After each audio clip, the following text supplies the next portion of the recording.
gestão de projetos, pontualidade. Pessoal, sejam bem-vindos a mais um webinar da FIA.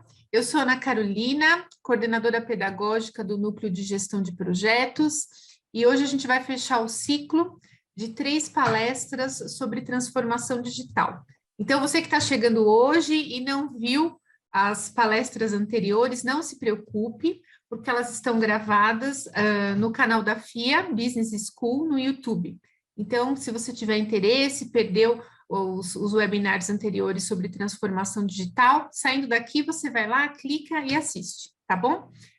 Hoje a gente vai falar sobre um tema importante, que é a formação de profissionais para atuarem no mundo da agilidade. Então, nos encontros passados, a gente falou sobre a importância da transformação digital, a importância sobre a gestão de mudanças, como atuar nesse contexto, mas a gente precisa falar também sobre como se formar, como se preparar para atuar nesse ambiente, tá? E os nossos convidados hoje são a Bárbara Torres e o Ricardo Matos. Então, eles participaram do nosso primeiro webinar de transformação digital, que foi um sucesso, e hoje a gente vai fechar o ciclo novamente com eles.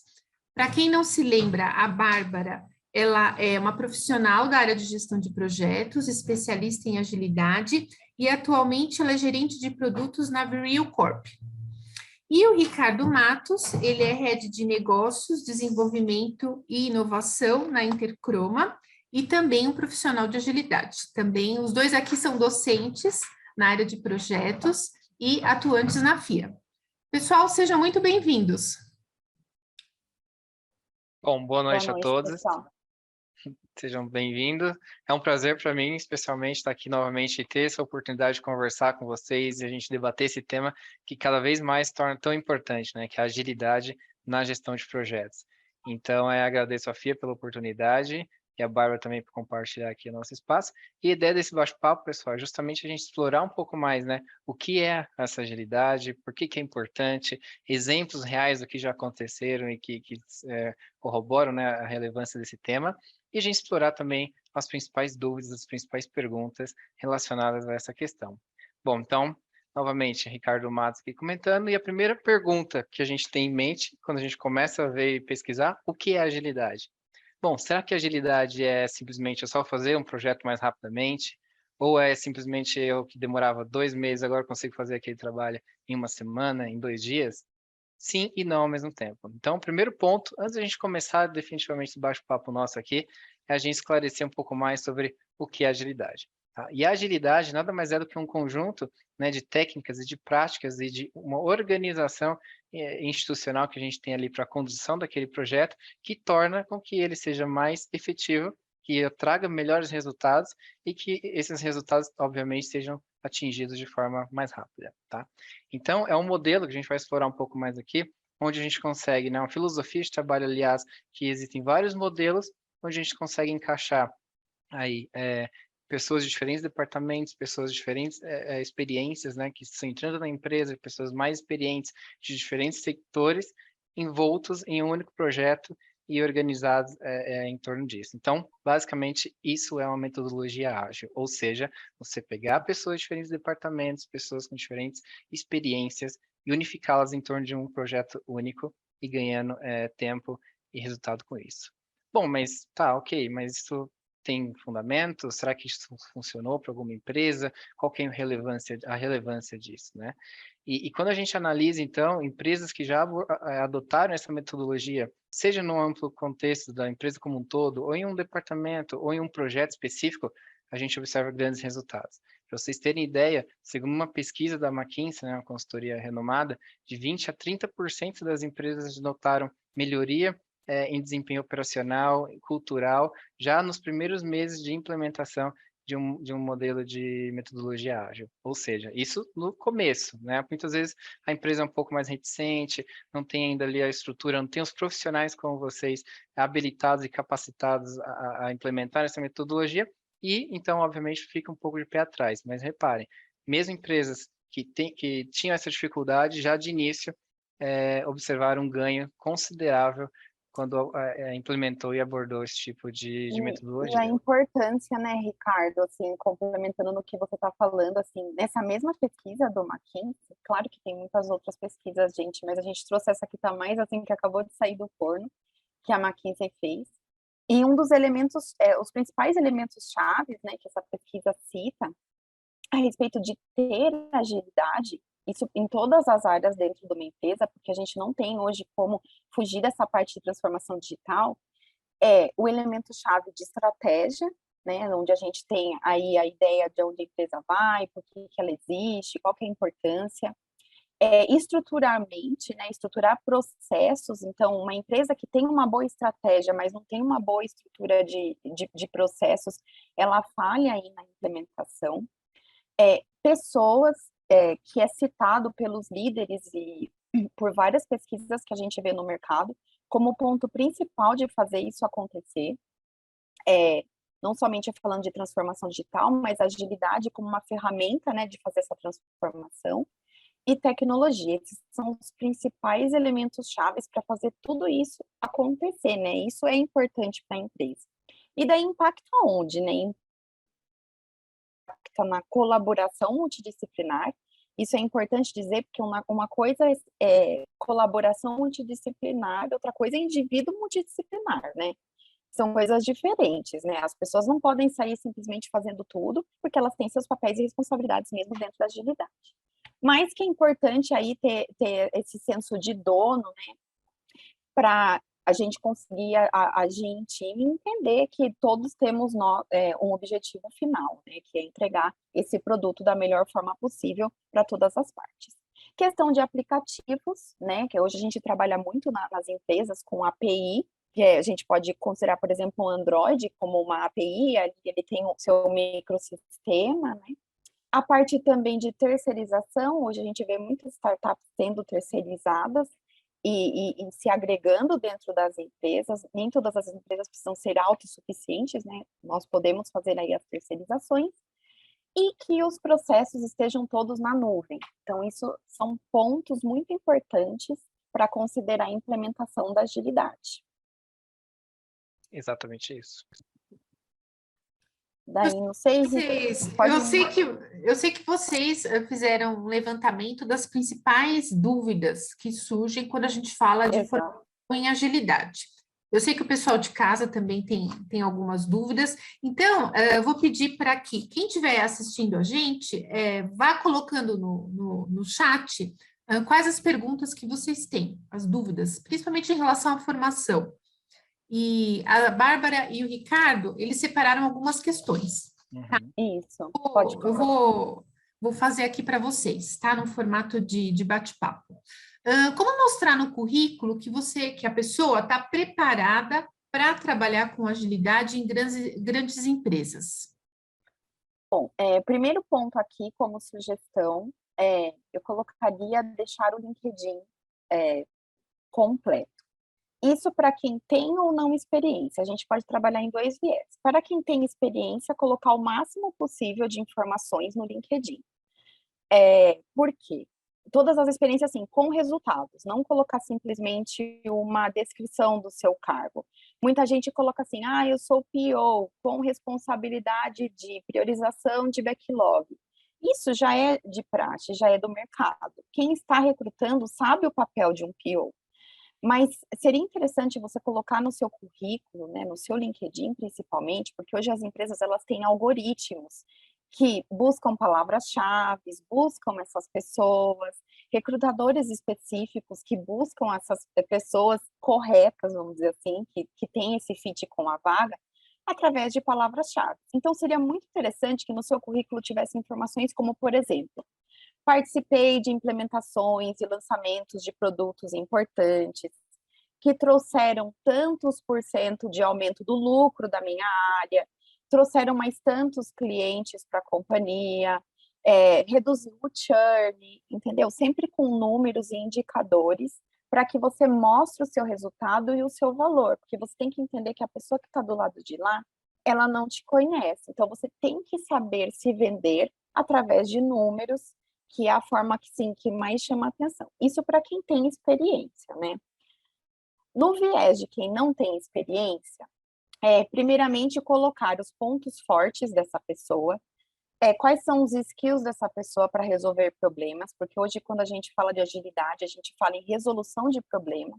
Nós buscamos resolutores de problemas, né? Na verdade, é muito mais do comportamento da pessoa do que efetivamente técnicas que ela sabe, né? Os softs e powers skills que a gente tanto fala.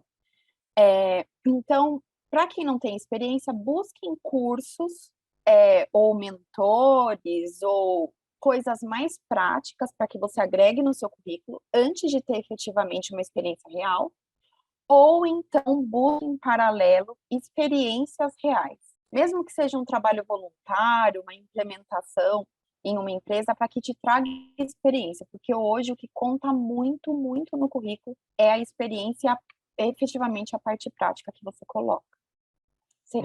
Seriam esses os principais pontos.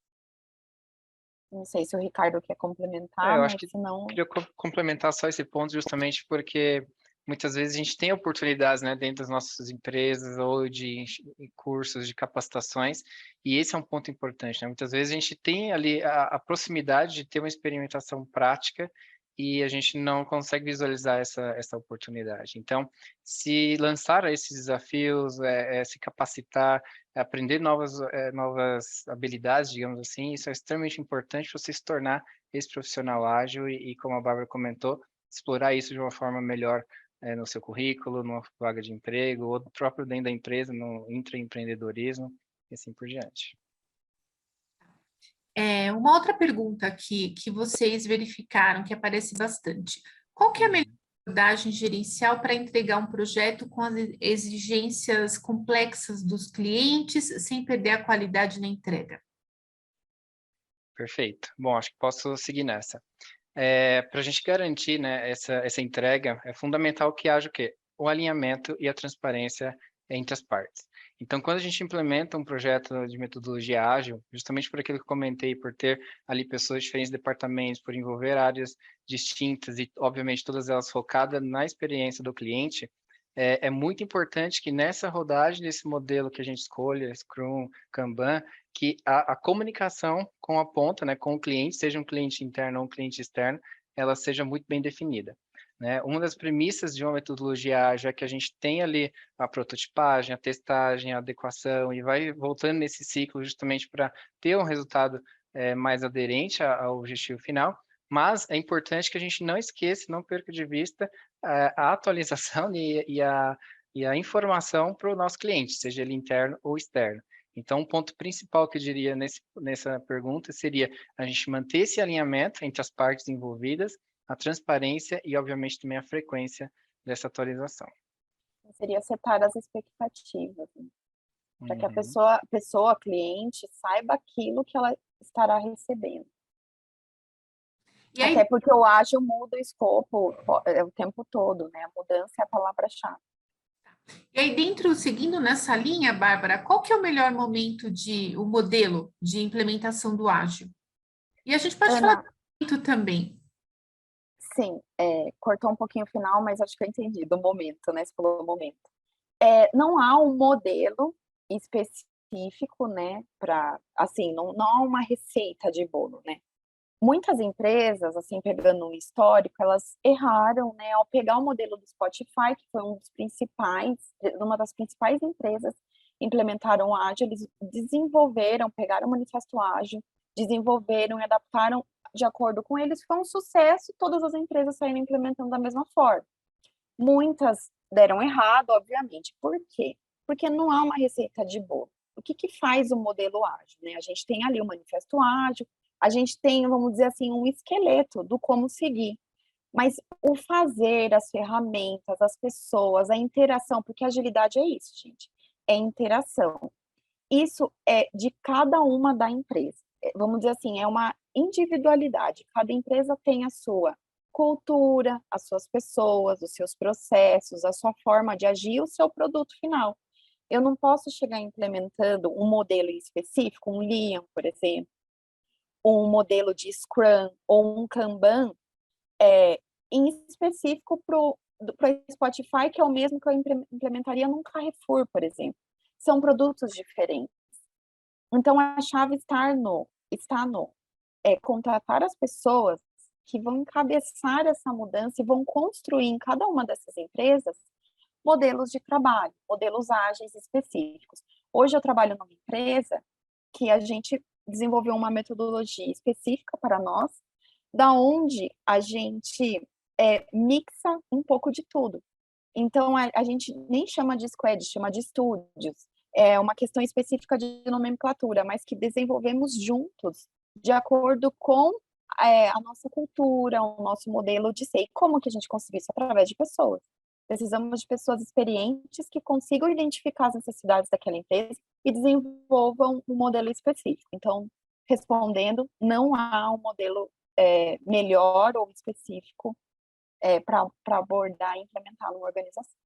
Uhum. E essa pessoa, né, que levantar essa bandeira e falar, não, vamos implementar aqui uma metodologia ágil, ela também não necessariamente, como eu comentei lá no início, precisa fazer uma revolução e de repente já tudo de uma vez. Essa metodologia ela permite justamente que a gente consiga experimentar concentrando em projetos ou concentrando em departamento e expandindo, né, o que melhor se adequa à cultura da empresa, igual a Bárbara comentou.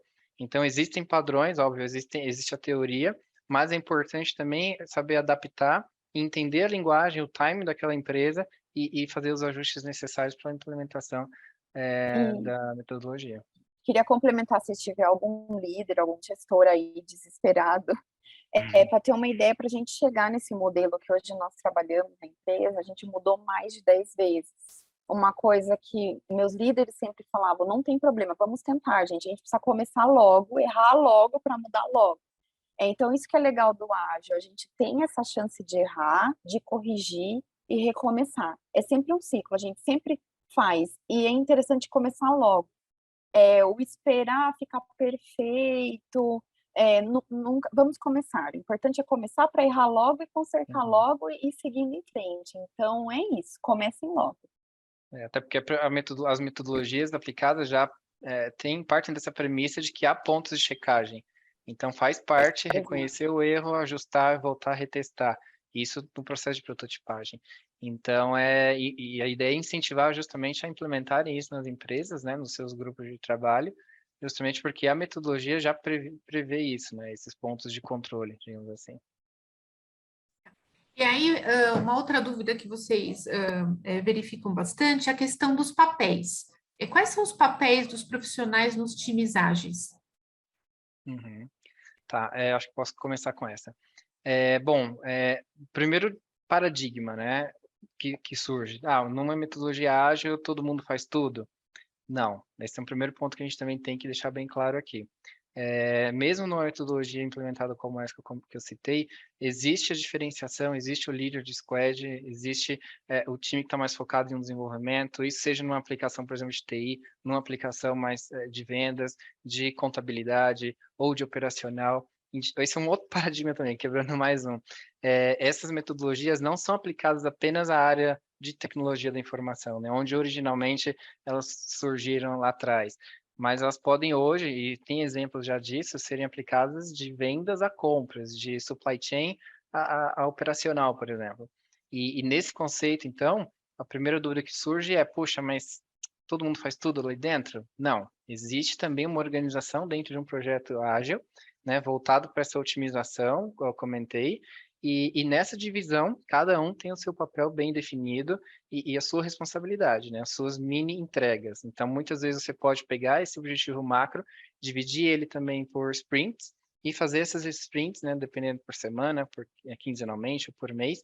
E essas pequenas sprints compõem o objetivo daquela semana, daquele mês, basicamente. Aí também entram as OKRs, por exemplo. Então, você pode combinar os sprints com os OKRs, mas todos alinhados com o objetivo daquela pessoa e do mini grupo dela, que faz parte da metodologia como um todo. Então, nessa questão de você ver que não são todos que fazem tudo, existe essa diferenciação, né? Os principais papéis dessa pessoa ali dentro, já definida, que já tem o seu objetivo bem claro, primeiro, que é fundamental que ela tenha uma visão geral do negócio. Então, o bom também de um profissional participar de um projeto de ágil, por exemplo, é que esse profissional ele vai ter uma visão óbvia, ele vai estar concentrado ali na sua área de formação, no seu grande know-how, mas ele obrigatoriamente vai precisar ter uma visão geral do negócio e entender como que a pecinha que ele tem, que o quebra-cabeça que ele está na mão encaixa no todo e a relevância que isso tem. Então, para profissionais, e isso traz uma vantagem competitiva no currículo também, profissionais que participam de projetos ágeis, que têm uma ativação ali considerável, seja como equipe ou próprio como líder, naturalmente já são profissionais que vão ter uma visão maior estrutural de uma companhia, entendendo um pouco mais sobre várias áreas, e isso, né, hoje em dia é extremamente valioso para qualquer companhia. Profissionais que têm uma visão geral sobre o negócio. Então, esse é um primeiro ponto, né? Esse profissional ele precisa ter este papel e essa visão de dono, digamos assim, bem definida. Segundo ponto, que a Bárbara já comentou, a colaboração. Não tem como a gente trabalhar em um projeto ágil de forma isolada. Então, óbvio, existem ali os mini sprints que você eventualmente pode fazer, não com todo mundo, mas obrigatoriamente para a conclusão efetiva de um projeto ágil, você precisa ter interação e precisa ter essa troca, né? São pessoas trabalhando em prol de um projeto comum e que vai ter reteste, vai ter prototipagem, e para isso é importante ter a interação, tá? E a questão do ownership, né, do senso de dono, como a gente já comentou também, justamente para vestir a camisa e para levantar essa temática dentro da empresa. E um outro ponto, né, está muito linkado a questão de projetos ágeis com a parte de inovação. E a parte da inovação presume também riscos, né? Riscos associados a você pensar um pouquinho fora da caixa, você experimentar novas metodologias, novas formas de fazer e de entregar aquele projeto. Então, o bom também da questão da metodologia ágil é que você consegue se arriscar um pouco mais, mas com uma certa cautela, porque a metodologia te protege a ponto de que nessas retestagens, dificilmente, né, você vai ter uma situação de passar um erro ou alguma falha para frente, né, para a conclusão do projeto. Então, muito também da implementação de inovação, alinhado à gestão de projetos, faz parte a questão da metodologia ágil. E, Ricardo, complementando uma coisa que eu também tenho notado, assim, nas empresas que eu trabalhei no mercado, eles veem muita importância no papel do generalista e do especialista, né? Quando nós falamos em especialista, a gente fala em contratação daquela pessoa que ela entende profundamente a respeito, por exemplo, de um desenvolvimento de um aplicativo, de uma feature específica, de um nicho de mercado específico.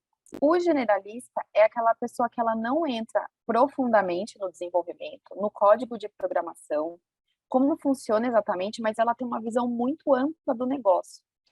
E o generalista com o especialista, eles trabalham muito juntos dentro dessas equipes ágeis. E as empresas têm notado muito isso, porque o generalista, ele identifica o desenvolvimento e ele consegue fazer links com outras áreas, porque o especialista muitas vezes enxerga aquele pedaço dele, né? Aquele pedacinho do todo.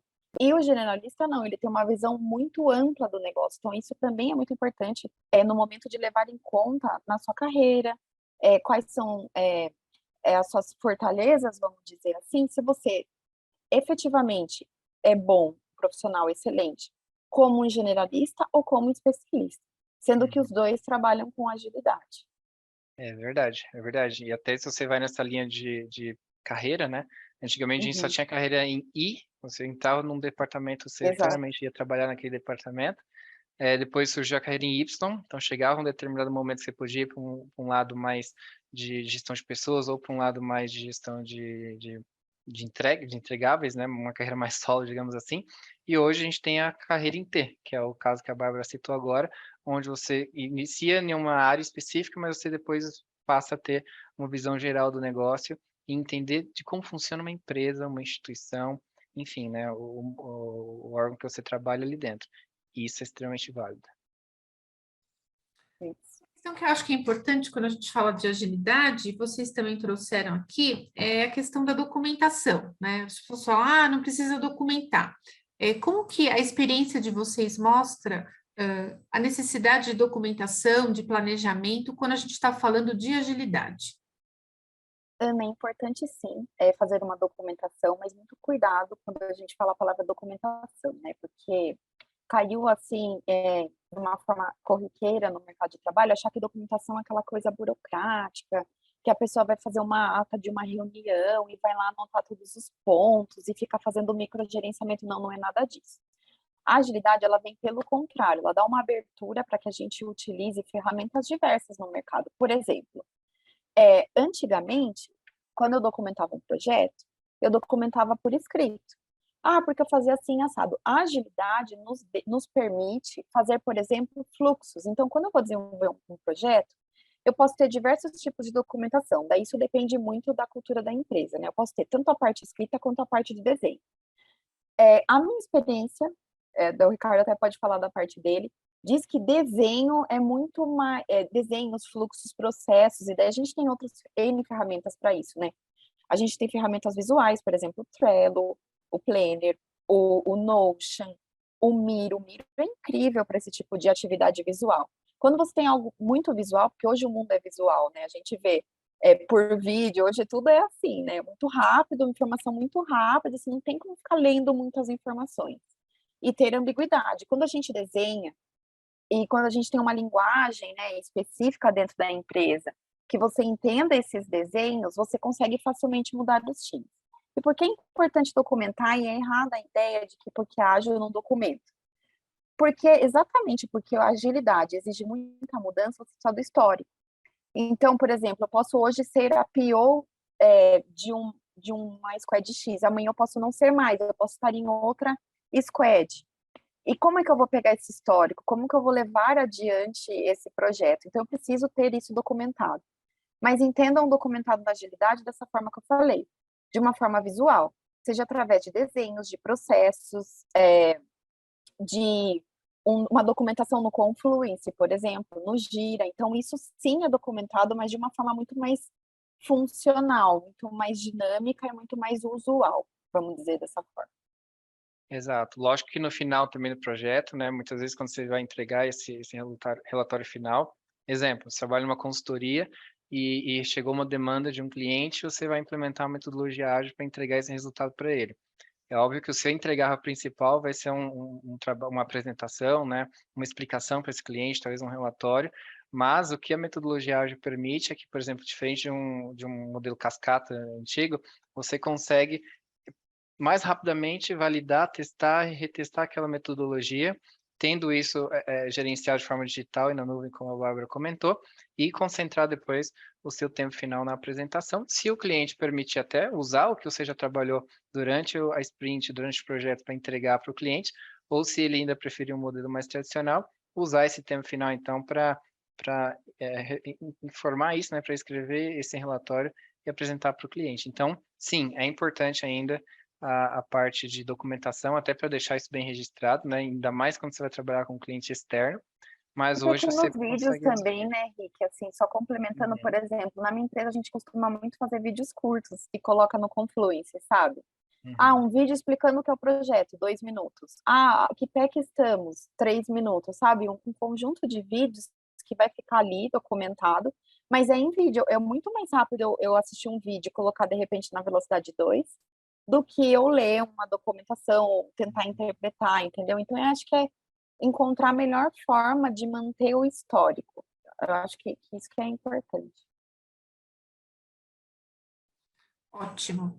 E para aqueles profissionais que estão iniciando em empresas que estão começando nas metodologias ágeis, que pontos vocês sugerem para eles observarem? Acho que posso começar essa. Primeiro são as pessoas, né? A gente sabe que para um projeto ágil ele ter sucesso, assim como qualquer outra área dentro da empresa, a gente tem que ter uma boa seleção das pessoas que vestem aquela camisa daquele projeto, que tem essa mentalidade aberta para trabalhar numa metodologia ágil. Então, antes de qualquer implementação, seja um departamento ou numa área específica, a seleção das pessoas, tá? E essa seleção das pessoas passa de novo com aquele primeiro ponto que a gente voltou lá atrás, né? Identificar aqueles que têm o senso de dono, aqueles que procuram ter uma visão geral do negócio, ou que já têm essa visão geral do negócio. E então esse seria o primeiro ponto, né, pessoal? A gente fazer uma seleção, e se colocando na posição de líder de squad, né? Fazer uma seleção e pensar ali quais seriam as melhores pessoas nesse recrutamento interno para comporem esse squad e a gente começar a fazer o projeto. Isso em termos de time. Em termos de tecnologia, seria importante ter as ferramentas básicas digitais, muitas delas, inclusive, são gratuitas, então, hoje você encontra já na internet plataformas onde você consegue, com uma certa qualidade, até tem, óbvio, a versão premium também, mas na própria versão free, você consegue ter um bom nível ali de detalhes e gerenciar esse projeto. E então seriam essas duas pontas iniciais, né? Você fazer uma boa seleção de projetos e, obviamente, com isso também, de pessoas e, obviamente, com isso também, delegar adequadamente quem seria responsável por cada atribuição e ter uma plataforma digital que armazenasse esses dados conforme você fosse gerando e retestando a sua hipótese. E para você, Ricardo, essa questão de visão de dono, o que significa isso na sua experiência? Você vai contratar uma pessoa, onde você percebe ou vai escolher uma pessoa para o seu time? Onde que você percebe essa questão de visão de dono? Perfeito. Ótima pergunta, Ana. Bom, eu estou fazendo processo seletivo agora, inclusive, e eu fiz isso hoje cedo. Como que eu percebo, ou como eu tendo a perceber se a pessoa ela tem um senso desse? Quando você conversa com esse profissional, quando você tem interação com ele, e ele começa a demonstrar conhecimento, mesmo que seja superficial, mas de diferentes departamentos, ou que ele participou de vários projetos, ou que ele teve diferentes experiências, acho que esse é o ponto. Quando você conversa com algum profissional que relata isso, né? Várias experiências diferentes, seja ele mesmo dentro de um departamento, que ele minimamente entende a linguagem de uma outra área, a linguagem de um outro departamento, participou de projetos diferentes, esse é um grande indicador de que essa pessoa, esse profissional, ele tem esse ownership, ele tem esse senso de dono, e que muitas vezes não procura isso justamente como um diferencial, ele procura isso porque ele tem vontade daquilo, ele tem interesse em entender mais e com isso dominar mais a sua área, sabe? Então, 99,99% dos profissionais de metodologias ágeis, né, que compõem esses squads e que têm um trabalho como esse, são profissionais que tiveram ou que têm essa oportunidade ou que terão dentro da empresa ou em cursos ou em experiências externas, a oportunidade de entender um pouco melhor como funciona a máquina, digamos assim, e conseguir, como a Bárbara disse, num problema, você não ficar muito ali com o cabresto apenas na sua área de conhecimento básico. Você conseguir enxergar como que a área vizinha funciona e como que o seu conhecimento pode se juntar com o conhecimento do próximo e com outro, e com isso você resolver o problema de uma maneira mais rápida. Então, seria isso. Conhecimento generalista. E como um todo, Ana, só complementando, é fazer o acontecer, né? É um pouco desse de ownership. Eu vejo muito ainda no mercado, isso é muito comum, difícil é ao contrário.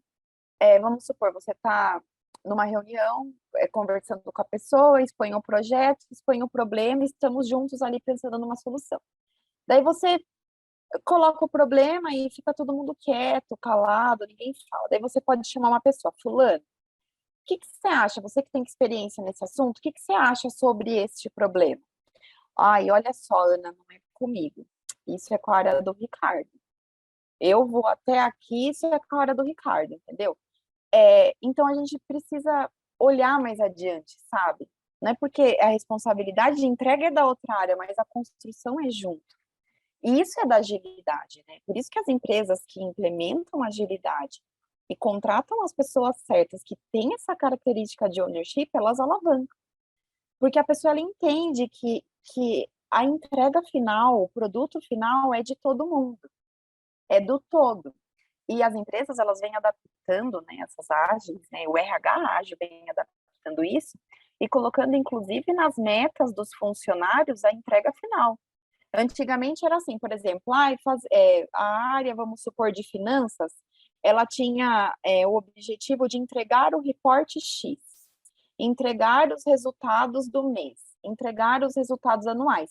Agora as empresas estão mudando, elas colocam assim, atingir tantos de EBITDA, atingir tantos de margem, porque daí o financeiro, ele sai do papel de produtor de relatório e passa a fazer parte do negócio. Então, com essa mudança, né, para agilidade, as empresas têm se tornado cada vez mais, os RHs têm se tornado muito ágeis, Então, eles colocam objetivos para que as pessoas trabalhem juntas. Ela para de olhar somente o dela e passa a olhar o todo e ajudar a outra área e segurar a mão junto e todo mundo ir junto, né? Então, isso é o ownership, é entender que o resultado final é de todos e que a gente precisa alcançar. E vocês entendem que em todas as áreas a gente pode aplicar agilidade? Sim, Ana, com certeza. Que é um pouco do que a gente comentou, né? Que o Ricardo também falou bastante. Isso já no nosso primeiro webinar. Todas as empresas estão caminhando, né, para a transformação digital e tudo hoje é digital. Não tem como a gente fugir disso. E a agilidade já é uma realidade e todas as áreas, sim, estão implementando porque elas precisam se transformar digitalmente. Então, logicamente, onde tem o digital, onde tem a transformação digital, tem aí a implementação da agilidade. Não sei se o Ricardo vê de alguma outra forma. Não, vejo dessa maneira também, vou até além no questão que você citou, bem citado aqui, Bárbara, a parte da interação entre as equipes, e isso, percebam, pessoal, a capacidade que tem de você mudar uma cultura de uma companhia. Porque muitas vezes, né, em empresas mais tradicionais, você vê ali muita departamentização. Então, a setor A não conversa com o B, que não conversa com o C, e isso, para a criação de uma cultura organizacional, é terrível. Porque muitas vezes só conversam quando tem algum problema ou para reclamar de uma área para outra. Quando você coloca essas áreas em comum, com um projeto comum, com um entregável comum, que pode ser um número macro da empresa, um relatório de capital aberto, se for empresa, por exemplo, nesse sentido, mas quando você envolve ela em essas áreas diferentes em projetos ou em interação do dia a dia, você tende a ter uma uniformização maior da cultura dessa companhia. E óbvio, isso, né, balizado ali de acordo com cada objetivo.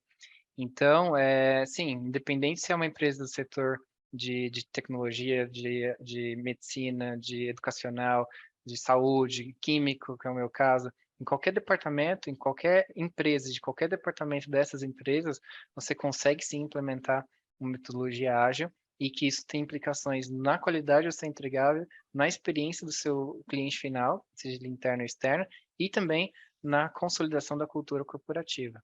Então, os ganhos, eles são muitos. E se a gente pensa no mercado, né, como um todo, a gente vê que as empresas elas estão buscando profissionais ágeis, mas elas também estão demitindo muitas pessoas. Na visão de vocês, por que isso está acontecendo? Eu começo, Rick, você Fica à começa. vontade. Essa é uma pergunta até um pouco delicada, Ana. Por que eu falo delicada? Porque, assim, é uma pergunta polêmica, né? Vamos dizer assim. As pessoas falam, nossa, em todos os lugares que a gente olha, se a gente olhar pesquisa do McKinsey, se olha pesquisas do PMI, fala que precisa de profissionais. E por que estão demitindo? Porque, gente, se a gente for pensar assim, vamos pensar num lago, né? Fazendo aí uma analogia assim. Se você jogar uma pedrinha, ele vai, tipo, a água, né, vai reverberar, vamos dizer assim, né? A água ou o som, né? O som que reverbera, mas ele vai fazer assim, né? Foi isso que aconteceu com a pandemia, principalmente aí final de 2019, 2020 como um todo, a gente teve aí o boom das startups e das empresas de tecnologia e meios digitais. Os profissionais também passaram a trabalhar em casa, né? Agora muitos estão voltando, né? Principalmente nesse modelo híbrido. Mas lá atrás, né? No começo, os profissionais eles tinham a possibilidade de trabalhar de casa e os mais requisitados, vamos dizer assim, eles podiam trabalhar de qualquer lugar do mundo. E as empresas ficaram meio que brigando, né? Entre esses profissionais e o poder de barganha de salário desses profissionais foi aumentando, porque as empresas precisavam naquele momento específico e a pessoa jogava o salário e daí ela estava numa empresa. Daí a outra empresa ia buscar, o salário ia aumentando. Enfim, ficou um valor muito alto dos salários. Claro que esse é um dos motivos, né? Daí o que aconteceu? Com esses salários altos e com a taxa de juros que aumentou no Brasil, muitas empresas passaram a investir, né, no Brasil. Então, essas startups tiveram aí um investimento muito grande. Com a crise que a gente teve, depois a vinda da guerra, pensando em todo esse histórico, fim da pandemia, o mercado começou a retomar. E essas empresas, uma vez que não geraram lucro, elas precisam gerar de alguma forma. Se eu não gero por receita, eu gero cortando custos para aumentar minhas margens. E foi isso que aconteceu. O Ricardo, que tem até mais experiência que eu nessa questão aí de startup, pode explicar melhor depois para complementar. Mas essa onda de demissão, dando exemplo de novo da Pedrinha, foi principalmente nessas startups, porque elas tiveram que demitir obrigatoriamente. Mas, claro, esses profissionais vão se recolocar, porque o mercado está aquecido, sim. O digital é uma questão impossível, né, de não acontecer, isso já é uma realidade. Então, foi mais ou menos um tsunami de contratações e solicitações de funcionários, queda devido à crise nas startups, tanto que as empresas tradicionais, a maioria não sofreram tanto, né? Muitas sofreram, a gente tem o exemplo da Magazine Luiza, mas a maior parte não. Então, é basicamente isso. Tivemos um boom, as pessoas, parte foram demitidas, mas temos aí grandes expectativas. Vocês podem até pesquisar depois o Arthur Igreja, ele é bem famoso, toda nessa parte de transformação digital, e ele traz muitos insights, porque ele faz parte das empresas que fazem esse tipo de pesquisa. Ele faz toda essa explicação, e uma das teorias é essa mesma que eu expliquei. Então, o mercado tende agora a acertar, entrar num equilíbrio, para esse novo momento que a gente está vivendo, que é pós-pandemia, e retomada dos escritórios, onde as pessoas não necessariamente podem trabalhar de qualquer lugar do mundo, exigindo os salários quaisquer que eles desejarem. É basicamente isso. Não sei se o Ricardo quer complementar. Só um comentário rápido, na linha do que você disse, Bárbara. Porque, assim, né, de uma maneira bem lúdica, muitas dessas startups, dessas empresas, elas sobreviveram e sobrevivem ainda por muitos anos sem gerar lucro. Aí você pode imaginar, poxa, mas como que a empresa, ela, né, tá crescendo cada ano mais, contratando funcionários, e na mídia e tudo mais, e não teve um ano, um mês, um semestre, um quarter que teve lucro. De onde vem esse dinheiro que paga essa conta toda? De onde vem esse dinheiro? Dos investidores. Então, quando você vai abrir uma startup, por exemplo, você tem lá as fases de rodadas de investimento, né? Seed, pré-seed, anjo, e assim por diante, série A. E aí o que acontece? Que a gente teve um boom, como a Bárbara comentou, de grandes startups sendo criadas e muito dinheiro sendo injetado, isso globalmente. E essas empresas começaram a crescer muito, com modelos de negócios disruptivos e inovadores, que mudaram e mudam ainda a forma como a gente vive hoje, mas que algumas, ou até a maioria delas, não gerava caixa. Então, em um momento, né, de instabilidade geopolítica global, geoeconômica também, onde você tem ali um pouco mais de precaução, onde essas empresas vão, esses investidores vão colocar esse dinheiro, o freio de mão foi um pouquinho mais puxado e essas empresas passaram a receber um pouco menos desse capital. O que isso significa? Que elas passaram a ter que andar com as próprias pernas. E o que é andar com as próprias pernas? Gerar caixa. Então, é exatamente esse momento que a gente está passando agora. E essas empresas, então, reorganizando esse caixa, né, os gastos, as despesas fixas com as variáveis e o retorno que ela já tem hoje, elas estão fazendo esses ajustes de realocação, principalmente de headcount, para sobreviver e gerar retorno de forma orgânica. É isso. Bom, vamos para as perguntas aqui dos nossos convidados. Aqui, uma pergunta bem técnica. Como lidar com tarefas fora do escopo da sprint? Participo de uma equipe pequena, mas que cuida de muitos projetos simultâneos de várias áreas da empresa. Fica quase impossível não atender uma demanda que surge no meio da sprint e que tem sua importância. Então, como resolver isso? Posso responder essa? Por favor. Quem que está falando? Desculpa, que eu não consigo ver. Esse é Anonymous, ele não colocou o nome. Ah, não. Bom, primeiro ponto que eu colocaria, né, é você ter uma ferramenta de priorização. Daí eu vou dar um exemplo prático, né? Na empresa que eu trabalho, que é uma empresa de streaming, como que nós priorizamos as principais features? Através de pesquisas de mercado e o que os clientes estão reclamando. Se nós temos um alto volume, temos lá nosso sprint já fechado. Dentro da sprint, eu vou corrigir erros e vou trazer novas features. O que isso muda, né? Como é que eu vou deixar de desenvolver novas features para corrigir novos erros? A partir do momento que eu tiver meus indicadores me alarmando. No caso desse exemplo que eu estou dando, os clientes estão reclamando muito de um erro específico. Daí a gente vai analisar dentro das ferramentas que a gente tem, dos indicadores que a gente tem, que no caso nosso é Conviva, uma ferramenta muito específica do mercado de streaming, ela vai apontar, o erro está sendo massivo, é um erro de vídeo, é um erro de playback, é um erro de... O que, é erro do quê? Entendeu? Então, vamos supor, esse erro impactou 90% dos usuários, é um erro muito sério. Eu prefiro desenvolver uma nova feature ou corrigir esse erro? Não, eu preciso corrigir esse erro porque tantos clientes estão cancelando as contas. Então, o que eu sugeriria? Pegando esse exemplo. Tenha indicadores de priorização. Quais são os seus indicadores do seu negócio, da sua equipe pequena, que te apontam que o que estão te pedindo é mais importante do que aquilo que está no escopo da sua sprint? Daí, por exemplo, imagina que você tem um backlog muito grande de tudo que todo mundo está solicitando. Baseado nesse backlog, como é que você define o que você vai desenvolver ou o que você vai corrigir? É baseado em alguma coisa. A gente tem aí diversas ferramentas de priorização, mas mais do que usar uma ferramenta de priorização, é ter o feeling do negócio. O que é importante para o seu negócio? Eu priorizar isso que estão me pedindo é mais importante do que priorizar aquilo que eu já programei na minha sprint. Então, acho que é essa que está a chave, sabe? Você ter uma visão de uma ferramenta de priorização com a visão do negócio. Se você tiver uma visão do negócio, você vai saber o que é mais prioritário.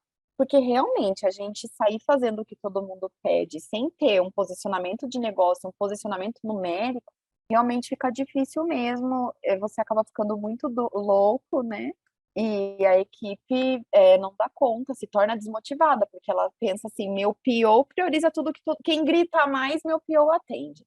Então, cuidado para não ficar com essa fama do quem grita mais e chora mais é o que você atende. Então, tenha técnicas para priorizar e mudar o seu escopo.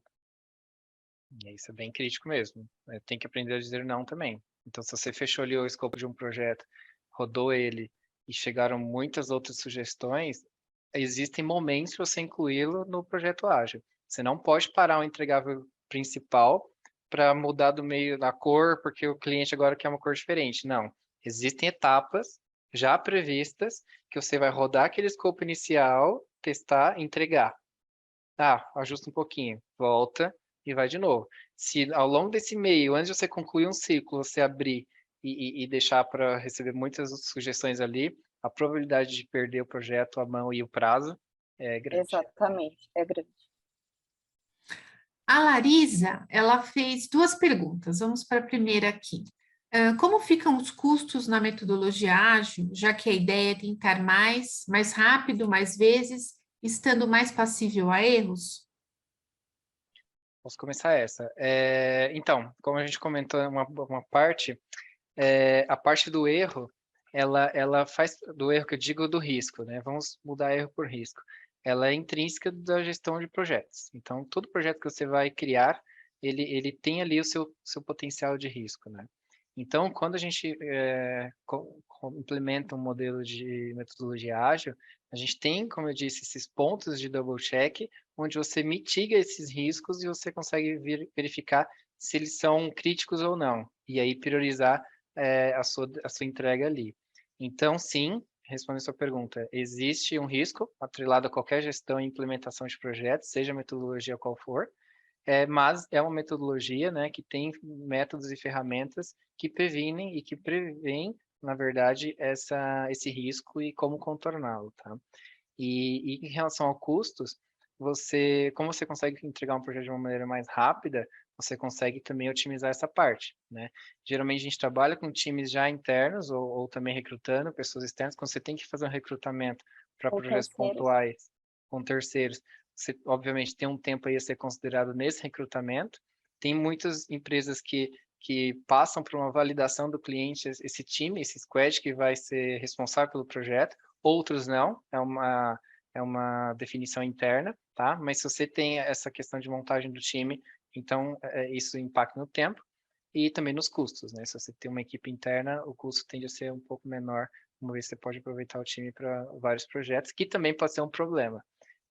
Se você tiver pessoas em muitos projetos em paralelo, você também tem que equilibrar um pouco isso para que a qualidade do seu entregável não seja afetada. Você, Bárbara, você tem algum E ponto? muitas empresas, né, trabalham com squads, times, estúdios já fechados, né? Então, a questão do custo, ele não é para ser variável, porque no começo do ano ou do quarto, as empresas já fecham todos os contratos, etc. Então, essa não é a ideia de sair contratando, né? Teoricamente, para o projeto anual, você já tem os seus recursos pré-definidos e esses recursos não mudam. Em caso necessário, as empresas, né, dependendo das grandes pelo menos, tem processos de RFP, que a gente chama, que faz com o processo de compras, que é a solicitação de um budget adicional. Então, vai muito de uma empresa ou outra, tá? Não é para acontecer, porque a gente fecha exatamente os times de acordo com as estratégias e os programas Uhum. anuais. Então, E você, como líder de projeto, trabalhando sempre com as mesmas pessoas, você começa a entender melhor a habilidade de cada um deles exato, e direcionar adequadamente cada um para cada necessidade de projeto que chega. Então, é fortemente recomendável que trabalhem com times internos e capacite também esse time, né, para uma coordenação, para uma gerência, assim por diante. exatamente. A segunda pergunta que a Larissa fez é como avaliar o senso de dono em um profissional que não possui experiência profissional? Como funciona para quem está começando agora? Bom, posso falar esse, Henrique? Pode? Para quem tá começando agora, minha sugestão, sabe? Primeiro, duas coisas. A pessoa, ela precisa se autoconhecer, né? Que daí, no caso, ela, né? Sabendo se ela tem senso de dono. E outra coisa é a empresa identificar nisso. Normalmente, as empresas utilizam de processos de recrutamento, sendo colocando essa pessoa numa situação, colocando essa pessoa num case em específico. Por exemplo, quem está começando, não é à toa que os processos de trainee são longos, demorados, porque as empresas sabem que esses profissionais não têm experiência e que eles precisam ser testados de alguma forma e que seja, vamos dizer assim, que seja emergido, né, essa característica na pessoa. Então, as empresas, elas têm técnicas para isso, assim que ela identifica. Se você é uma líder, Larissa, e não sabe como identificar isso, eu sugiro que você converse com o seu RH, que você procure literaturas em específico de gestão de pessoas. A gente tem aí o Daniel Goleman, de inteligência emocional. Com a sua experiência como líder na hora de conhecer uma pessoa, você começa a pegar o feeling de fazer as perguntas corretas, identificar cenários, colocar a pessoa em situação. Por exemplo, se ocorrer essa situação, o que você faria? Parece uma pergunta boba, mas dependendo da forma como a pessoa responde, você já identifica de imediato. Isso da parte da empresa para com a pessoa. Da parte da pessoa para com ela mesma, eu sugiro que essa pessoa se submeta a situações disso, né? Nessas situações. Vou dar exemplos. A gente vai falar mais daqui a pouco, a gente está lançando um curso exclusivo no mercado, que é de mentoria, onde a gente vai percorrer a agilidade no desenvolvimento de um protótipo, simulando o ambiente corporativo. Então, a pessoa ela vai aplicar os conhecimentos de agilidade na prática. Então, essa pessoa que não tem, por exemplo, uma experiência que vivenciou isso no mercado, ela vai ter a oportunidade de vivenciar nessa mentoria, de errar, de corrigir. Então, é isso. A minha dica seria dar para a pessoa que essa pessoa pudesse se submeter a situações onde ela se conhece. Como eu me submeto? Procurando cursos ou mentorias onde te coloque à prova, para que inclusive você tenha um feedback e você já chegue no mercado preparado nessa situação, sabendo já os seus pontos, se conhecendo melhor. Exatamente isso. E explorando um pouco mais esse último ponto que a Laura comentou, né, a gente vai vamos comentar já já esse curso que a gente vai lançar, primeira turma, e o objetivo principal é justamente esse ponto que você trouxe, Larissa. Para aqueles profissionais, né, que trabalham já numa empresa que querem levantar essa bandeira e de trabalhar com metodologia ágil, como fazer e como praticar, e para aqueles profissionais também que não tiverem ainda oportunidade no mercado de trabalho ou que querem mudar de carreira, um ambiente para aprender novas características, para se conhecer também e, enfim, e conseguir essa mudança desejada. Mesmo. Eu vou aproveitar a oportunidade aqui e compartilhar, porque a Bárbara citou, o Ricardo também, a questão do nosso curso de agilidade. Tá dando para enxergar aqui direitinho? Tá dando, Ana. Uhum. Tá? A Bárbara comentou, a gente tem dentro do núcleo de gestão de projetos da FIA uma trilha executiva em conhecimento de projetos. Então, temos os cursos de longa duração, que é a pós e o MBA em gestão de projetos, e os cursos de extensão, tanto de fundamentos quanto o de formação, que é de 132 horas. Esses cursos de fundamentos e formação, eles estão mais focados na metodologia preditiva, tá? Para quem está buscando agilidade, nós temos 2 cursos. O curso de gerenciamento ágil de projetos, que é um curso de 40 horas, que vai ter início agora na próxima quinta-feira. Então, são 10 encontros que nós vamos abordar a metodologia Scrum, Lean, Kanban, vai ter implementação de um projeto ágil do começo ao fim e o painel com especialistas. Inclusive, o Ricardo faz parte dos especialistas que vão falar sobre como é a dificuldade de implementar o ágil dentro da organização, a questão da cultura, os fatores de sucesso, pontos que podem ser melhorados. Então, o curso, ele é focado nisso. E para aqueles que querem um ambiente seguro para exercitar a questão da agilidade, nós temos o curso de mentoria, que é um curso de 32 horas, que vai começar no dia 19/9. Então, esse é aquele curso para pegar na mão. Assim, você quer conhecer a metodologia ágil, você quer utilizar o ágil, porque muitos já fizeram um curso de Scrum, muitos já conhecem o Lean, mas como que é isso na prática? Como que eu Exato. faço? Criando do zero, gente. Isso, Pegando um começando do protótipo. zero. Então, esse curso ele vai começar no dia 19/9, tá? Quem quiser mais informações, quem quiser mais detalhes, a gente tem aqui o QR Code. Então, o curso de ágil 40 horas começa agora na próxima quinta, são 10 quintas-feiras, e o curso de mentoria em agilidade para profissionais que estão querendo entrar nesse mundo começa no dia 19/9, tá? Quem quiser mais informações, é só entrar em contato. Bárbara, você quer falar mais alguma coisa do nosso curso? Eu gostaria de complementar aqui, vou compartilhar minha tela. Todos estão vendo? Sim. Que esse curso, como a Ana explicou, porque nós chamamos de mentoria, porque é um curso onde Ricardo e eu somos os mentores principais, e nós vamos pegar na mão mesmo. A gente vai identificar, o curso é extremamente limitado, para que a gente realmente, vagas, né, para que a gente realmente consiga dar essa atenção para cada um dos inscritos. A gente vai passar desde a parte de formação, a importância de desenvolver essa parte de Power Skills, e essa parte da prática, efetivamente entregando um protótipo. A gente vai usar ferramentas visuais, como eu já comentei aqui, o Miro é uma delas. Vamos usar o Trello, então vocês terão um Trello extremamente personalizado para o curso aqui, onde teremos todas as etapas. E esse curso, ele passará desde a definição do produto, então vocês vão aprender como definir um produto, como fazer uma pesquisa de mercado, como montar esses times ágeis, daí vai um pouco de encontro com aquela pergunta que a gente falou, qual é a metodologia que eu uso? Então, a gente também vai ensinar isso, qual que é a metodologia versus qual que é o produto.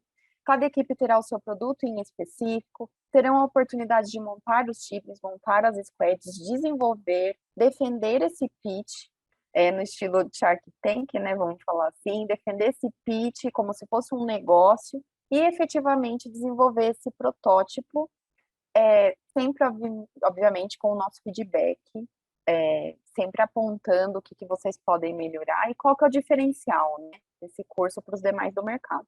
Não temos hoje um curso que seja 100% prático, onde a gente tenha mentores que estão olhando para vocês, identificando onde que estão os problemas, onde nós precisamos resolver. Então, é um compilado muito grande, assim, de anos de experiência, que a gente está passando para vocês de uma forma muito resumida, muito rápida, para que vocês entendam, assim, como que é a jogada de mercado, para quem nunca trabalhou com ágil, como que eu ajo